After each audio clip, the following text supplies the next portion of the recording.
HSC 26 batch তোমরা যারা first ইয়ারকে চিল ইয়ার এবং সেকেন্ড ইয়ারকে রিডিং ইয়ার মনে করতেছো, তোমাদের জন্য আজকের এই ভিডিওতে জাস্ট 5টা ইম্পর্টেন্ট পয়েন্ট নিয়ে আলোচনা করব। যে ভুলগুলো বাংলাদেশের প্রত্যেকটা ফার্স্ট ইয়ার স্টুডেন্ট করে থাকে, সেই ভুলগুলো যাতে তুমি না করো, এবং সাথে অনেক রিকোয়েস্টেড ভিডিও তোমাদের, যেটা হচ্ছে ভাইয়া ফার্স্ট ইয়ারের জন্য ডেইলি রুটিন কেমন হওয়া উচিত, এই দুটো বিষয় নিয়ে আজকে আলোচনা করব। প্রথম অংশে আমরা দেখব কি কি ভুল তুমি অ্যাভয়েড করতে পারো বা কি কি কাজ করলে তুমি ফার্স্ট ইয়ারের অন্যান্য স্টুডেন্ট থেকে অনেক আগিয়ে থাকবা। আর আরেকটা কাজ হচ্ছে আমরা দেখব ভিডিওতে যে তোমার ফার্স্ট ইয়ার স্টুডেন্ট হিসেবে তোমার ডেইলি রুটিন কেমন হওয়া উচিত। তো চলো শুরু করি। ভিডিওতে যাওয়ার আগে একটা কথা না বললেই না, তোমার কলেজের পরীক্ষাকে তেমন একটা সিরিয়াসলি নিচ্ছ না বা নাও না অনেকেই, যার জন্য কিন্তু কলেজের প্রথম পরীক্ষায় তোমরা মারাটা খাও। ঠিক আছে, যে ভুলটা বাংলাদেশের ম্যাক্সিমাম ফার্স্ট ইয়ার স্টুডেন্টরা করে থাকে সেটা হচ্ছে কলেজের পরীক্ষাকে সিরিয়াসলি না নেওয়াটা।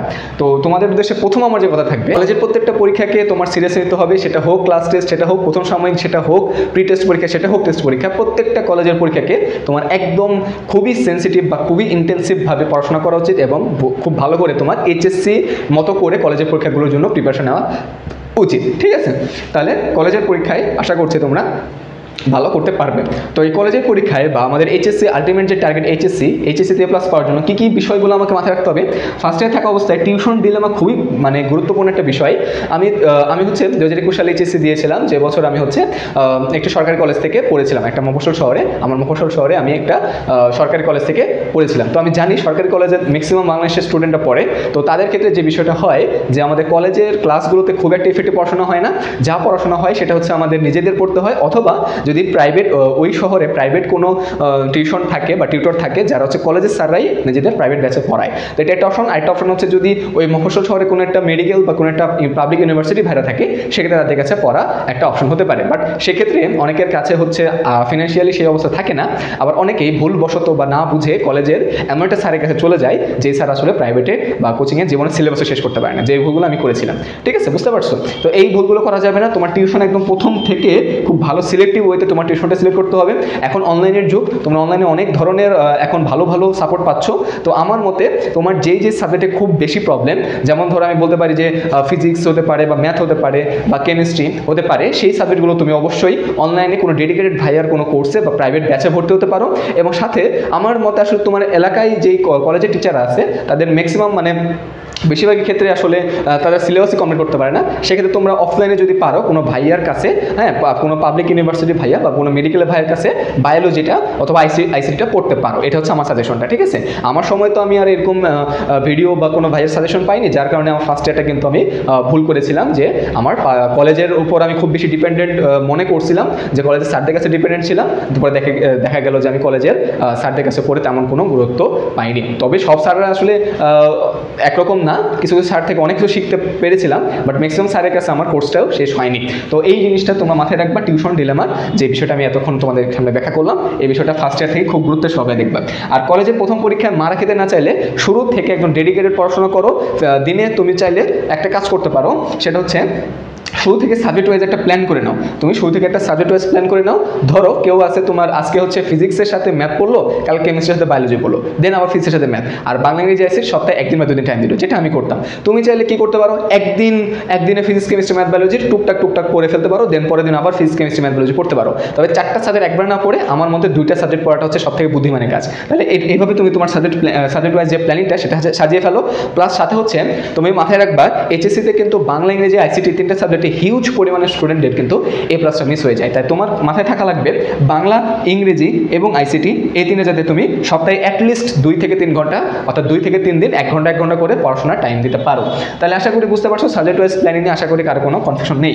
দেন আসা হচ্ছে আমরা কীভাবে দ্রুত সিলেবাস শেষ করবো, সেটা তোমাদের একটু টিপস দিয়ে নিই। তার জন্য আমার বহুল প্রচলিত একটা যেটা আমি আমার সময় ইউজ করতাম, প্লাস তোমাদের প্রত্যেকটা ভিডিওতে বলি, সেটা হচ্ছে প্রে চার্ট তৈরি করো। প্রে চার্টটা কি তোমাদের জানার কথা, তারপর আমি একটু বলে দিই। একটা চার্ট করবা, ধরো তুমি ফিজিক্স ফার্স্ট পেপার বই নিয়ে বসেছো বা শুরু করতেছো, তুমি কি করবা, ফিজিক্স ফার্স্ট পেপার একটা চার্ট বানাবা। যে চার্টে কি করবা, এই পাশে লিখবে হচ্ছে চ্যাপ্টার নেম, এই পাশে লিখবে হচ্ছে তুমি ওই চ্যাপ্টার আন্ডারে কি পড়বা।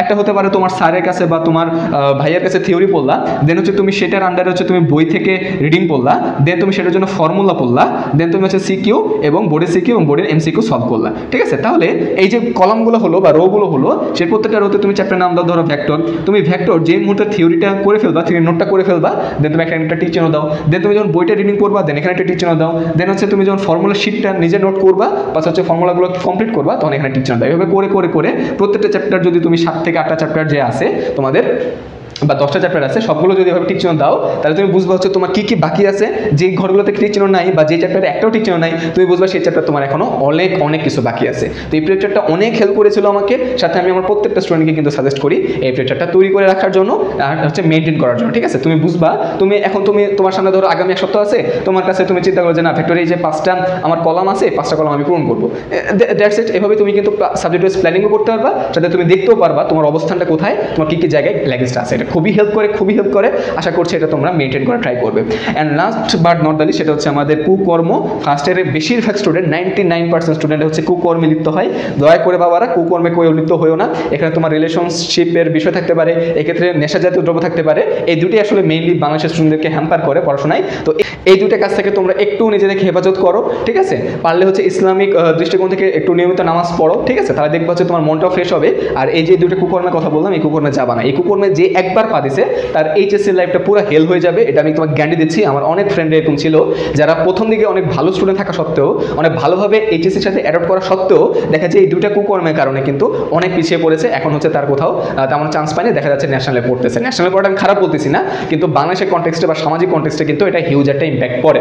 ঠিক আছে, তাহলে মাথায় রাখবা কোনো কুকর্মে জড়ানো যাবে না। তোমার কাজ হচ্ছে পড়াশোনা করা, তোমার কাজ হচ্ছে পড়াশোনা করা, তোমার কাজ হচ্ছে পড়াশোনা করা। এই 2টা বছর এবং সাথে অ্যাডমিশনে 3 থেকে 4টা মাস নিজে সর্বোচ্চটুকু দাও, ইনশাল্লাহ তুমি বিজয় হবে। আর ডেলি রুটিনের ফাঁকে ফাঁকে বলে দিছি, তারপরে একটু বলে নেই, তুমি চাইলে দিনে 1টা বা 2টা সাবজেক্ট পড়তে পারো। আমার সাজেশন থাকবে হচ্ছে তুমি 2টা করে সাবজেক্ট পড়ো, ফিজিক্সের সাথে ম্যাথ নাও বা ফিজিক্সের সাথে কেমিস্ট্রি নাও, দেন আগের দিন ম্যাথের সাথে বায়োলজি নাও। আর বাংলা ইংরেজি আইসিটি অবশ্যই সপ্তাহে 2 থেকে 3 দিন 2 ঘন্টা করে পড়বে। এটা ছিল ডেইলি রুটিনের পার্টটা। আর হচ্ছে যারা সকালে পড়তে অভ্যস্ত বা দিনে পড়তে অভ্যস্ত তারা রাতে আর্লি ঘুমাবা। আর যারা আমার মতো রাতে পড়তে পছন্দ করো তারা সন্ধ্যা 7টা থেকে রাত 12টা পর্যন্ত একটা 5 ঘন্টার একটা স্লট রাখবা, 5 ঘন্টা পড়াশোনার জন্য একটা স্লট রাখবা। আর দিনে তুমি 2 থেকে 3 ঘন্টা তোমার কলেজ, প্রাইভেট টিউশন যা যা আছে এভরিথিং বাদে তুমি এই 2 ঘন্টা প্লাস হচ্ছে 5 ঘন্টা, ঠিক আছে, এই 7টা ঘন্টা তুমি তোমার নিজের জন্য রাখবা। এই 7 ঘন্টায় হয়তো প্রতিদিন তোমার 7 ঘন্টা পড়া হবে না, কিন্তু যেদিন তুমি চেষ্টা করো 7 ঘন্টার কাছাকাছি যাতে পড়াশোনা করতে পারো। আর ইফেক্টিভ পড়া আসলে 3-4 ঘন্টা যদি তুমি ইফেক্টিভভাবে পড়ো, ফোনটাকে দূরে সরিয়ে পড়াশোনা করো, তাহলে ইনশাল্লাহ 3-4 ঘন্টাতেও তোমার 7 ঘন্টা সমান পড়াশোনা হয়ে যাবে। তো এই ছিল মোটামুটি অনেক কিছু নিয়ে আলোচনা করেছি। তোমরা শুধু ডেইলি রুটিন নিয়ে ভিডিও দিতে চেয়েছিলাম প্রথমে, তারপরে চিন্তা করলাম যে না, তোমাদের ফার্স্ট ইয়ারে যে প্রবলেমগুলো হয় বা তোমরা যে প্রবলেম পড়তে পারো সেইগুলো নিয়ে একটু কথা বলে প্লাস হচ্ছে ডেইলি রুটিন বলে দিই। তো এই ছিল আজকের ভিডিওটি। নেক্সট তোমরা পরবর্তীতে কোন ভিডিও চাও অবশ্যই কমেন্টে জানাও, ইনশাল্লাহ সেই প্রত্যেকটা বিষয়ে আমি ভিডিও দেওয়ার চেষ্টা করবো। তো ধন্যবাদ সবাইকে, আশা করছি সবাই ভালো থাকবে, সুস্থ থাকবে। Thank you so much.